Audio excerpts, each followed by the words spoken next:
Pogalon Show. Guest hosting today, Christian Bale Batman, Robert Pattinson Batman. It doesn't matter. Pogalon has a problem. As correctly brought up on the bench this morning, he has a closet full of costumes, and he felt the need on October 31st, 2023, despite being a 34-year-old adult, to go full costume. Hello and welcome aboard. It is Halloween. It is the greatest holiday of all. Do I take the holiday a little bit too seriously as I wear a Batman costume, the Robert Pattinson, the Batman costume made in China? Today, I don't know. I suppose that's up to you whether or not I take it too seriously. It is my favorite holiday, though. It's not just the candy.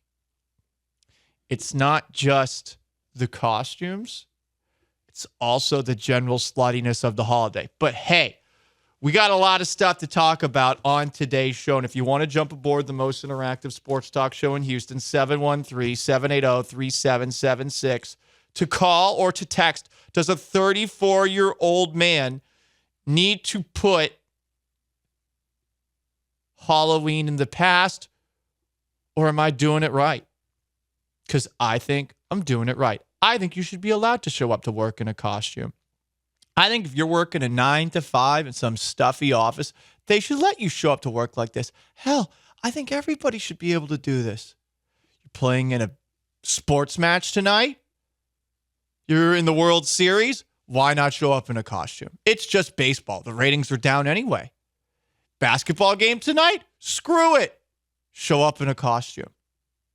Court case today to determine whether or not you have custody of your kids going forward or whether you go to jail?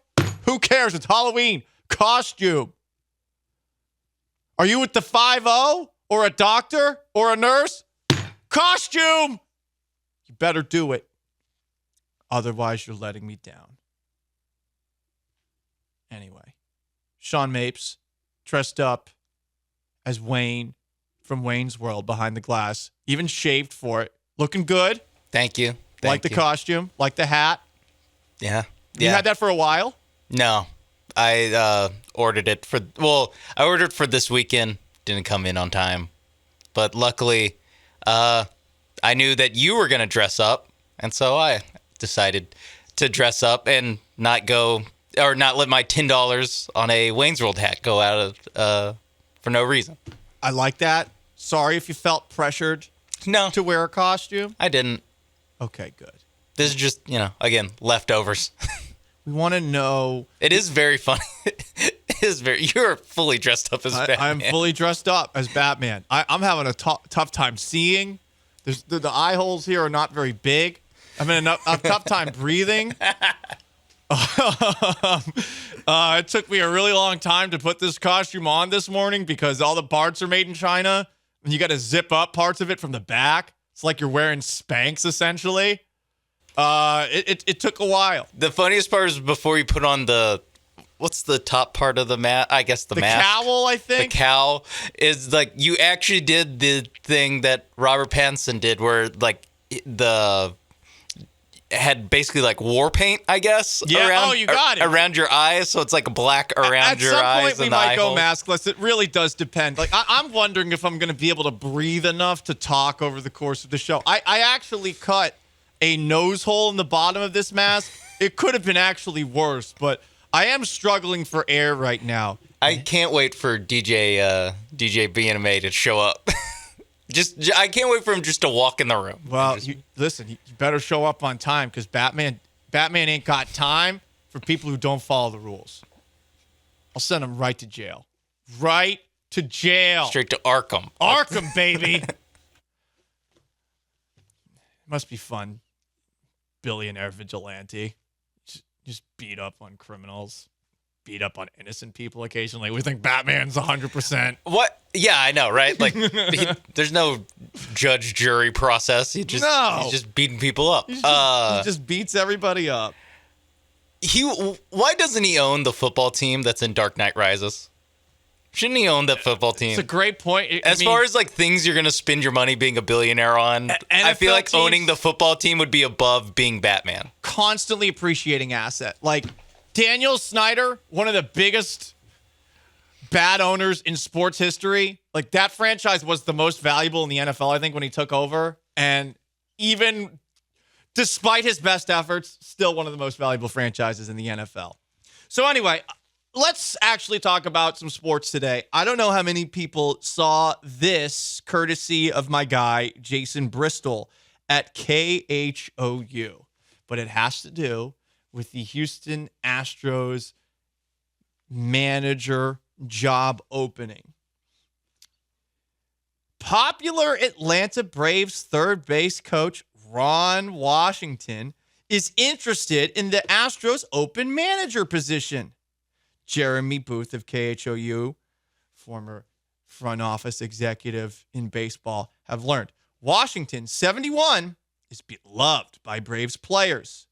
As a manager, twice guided the Rangers to the World Series, 2010 and 2011. He also played briefly for the Astros in 1989. It's not known if the Astros have mutual interest, but Washington and GM Dana Brown were, of course, both working for Atlanta not too long ago. Dana Brown came over from the Braves. And here's the thing. If you look at Ron Washington's on the diamond resume, and I'm going to say keyword on the diamond resume, it's pretty good. I mean, it's probably better than that of Joe Espada. It's probably better than that of Brad Ausmus. It's probably better than that of Jeff Bannister, who are some of the names that I have heard floated around as the next Astros manager. So he's in the movie Moneyball. He's in the book Moneyball. He was a part by proxy of the analytical revolution in baseball. But per the book, this is where the books and the movies differ, Washington is shown in a positive light for the way that he trained Scott Hatteberg in the movie. But in the book, he is shown as too old-fashioned and traditional in his lack of acceptance of GM Billy Beane's sabermetric strategies. But he's been around it before. He's seen it work. Other things that are, I think, positives for Ron Washington. And this is all outlined by Jeremy Booth online. Third base coach for the Braves, part of the development of Ronald Acuna, Ozzie Albies, Michael Harris, Vaughn Grissom, Austin Riley, Matt Olson, and others. Ronald Acuna is the only one that I know is a real baseball player, but hey, the Braves are good, huh? Ron Washington's there. He has already declined managerial interviews elsewhere around baseball. It seems like Atlanta wants to keep him around. I know the first thing you're thinking about. It's about the cocaine. Batman, he don't play that. Cocaine, you're out in Batman's world. Paul Gallant's world, maybe a different story. Maybe Paul doesn't frown upon it as much, even if he would never do it. But hey, it is a trust thing. To go back to when Ron Washington had his incident in 2009, Washington was hanging out around the All-Star break. There were beers, there were cigarettes, and as the ESPN article writes, problem was somebody brought cocaine. So we tested positive for it. Like it's an after-school special. Yeah, like, I know, seriously. Like someone dangled it in front of his face, like in a little baggie. If only Batman had been there that night, send them all to jail for possession with intent to sell. I'd drum that charge up. Got to keep him off the streets. Yeah, he's friends with the DA. He can make it happen. Oh, yeah. Well, hang on. There's a new DA, right? Like, I don't know who replaced Harvey Dent. We had an incident. Harvey Dent tonight. He became a supervillain. I had to kill him, and then I took the fall. But hey, oh wait, no, that's the Dark Knight. That's not the Pattinson Batman. We haven't figured out who Harvey Dent is in that one anyway. So it's really funny seeing how the Rangers ownership handled this. Daniels, the owner of the Rangers, found it to be a punch in the gut. He was pissed, and it was very concerning because Josh Hamilton was on the roster. He was a recovering addict, and he was like, "Ooh, is Ron Washington going to be giving Josh Hamilton drugs?" But they had a conversation, and somehow Daniels bought into the idea that this was a first-time mistake by Ron Washington. I'm sorry, you don't do cocaine for the first time at 57. Wild guess. Maybe he did, but Batman sitting in studio for Paul Gallant right here? Detective? Internet sleuth? I'm skeptical about that. Anyway, they believed him. This story actually didn't see the light of day until almost a full calendar year later. I think it was March of 2010, right before the Rangers went to the first of two back-to-back World Series in 2010 and 2011. So that's probably the first thing you're thinking about with Ron Washington, right? The cocaine. And look, Rick James said it best. We all know what cocaine is. Cocaine's a hell of a drug. But it is illegal. And they do drug test you in baseball. So that's probably the first thing people are thinking about as a reason as to why the Astros should not hire Ron Washington. It is a tough thing when I hear Ron Washington's name. Maybe part of it's my age, because I was, kind of still coming around to baseball in 2009, 2010 with those Rangers teams. When I hear Ron Washington, the first thing I think of is cocaine. Yes. I'm sure he's a great coach. It's the case for everybody. He's obviously still coaching, so but that's the thing. The world has forgiven him. He's still in the game, and I mean, it forgave him, and then they went to 2 World Series back-to-back. So, I mean, hey, cocaine bad, but results good. Pretty good. Okay. What's another reason that you maybe don't want to hire Ron Washington as the next manager of the Houston Astros? He's 71.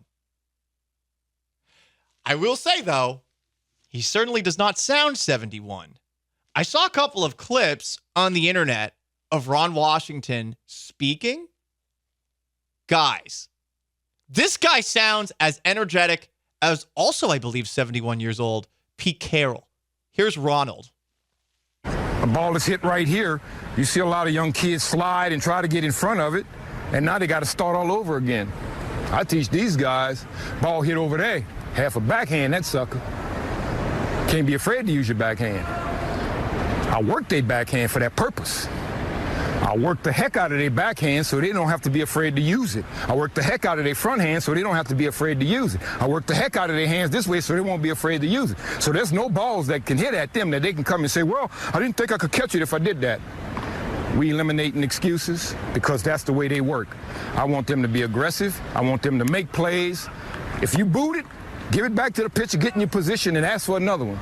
But we don't worry about mistakes because we're going to play wide open with our minds, and we're going to play wide open with our athletic ability. Now, I got to say, I have no idea what he was talking about there, but he sounds energetic, especially compared to Dusty Baker, who was just manager of the Houston Astros. But I think a lot of people's first reaction is, okay, old manager like Dusty Baker plus cocaine. Huh.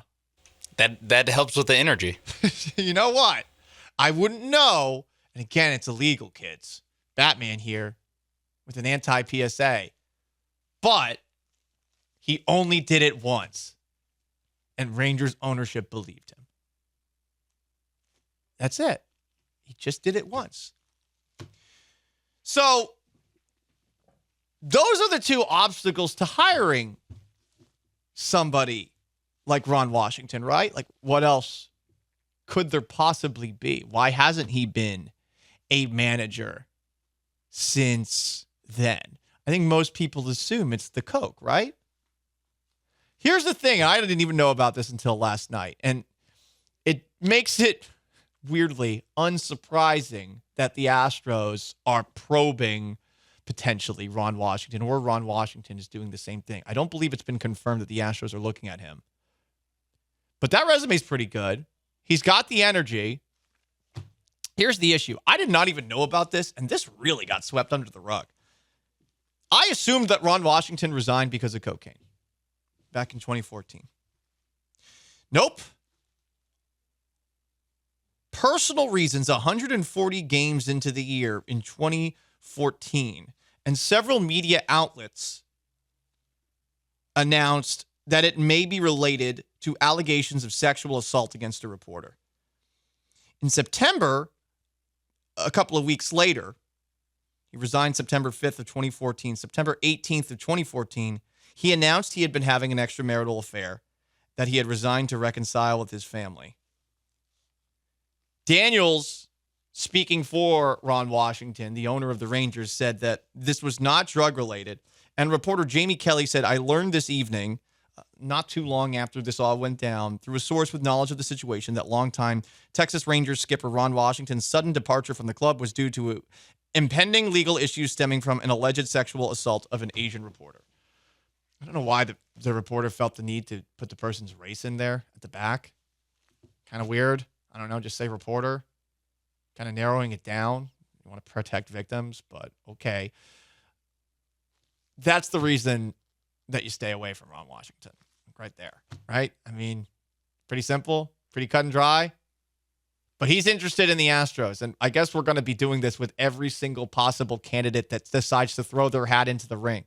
I will say, if you take this off the field stuff, which there's a lot of, aside, Ron Washington is more qualified than a Brad Ausmus. He is more qualified than a Joe Espada. He is more qualified than a Jeff Bannister. But I do hope that the Astros actually do all of their due diligence here. I don't want to have another Roberto Osuna situation or something like that. I guess we'll see what happens, but it's going to be interesting to see what the Houston Astros do. Ron Washington's interested in the Astros. Should they be interested in him? After all that I laid out for you, 713-780-3776 to call in, to text into the most interactive sports talk show in Houston. You can join on Twitch, twitch.tv/ESPN975, and look at me. I look like Batman because I'm dressed like Batman because I am the Knight.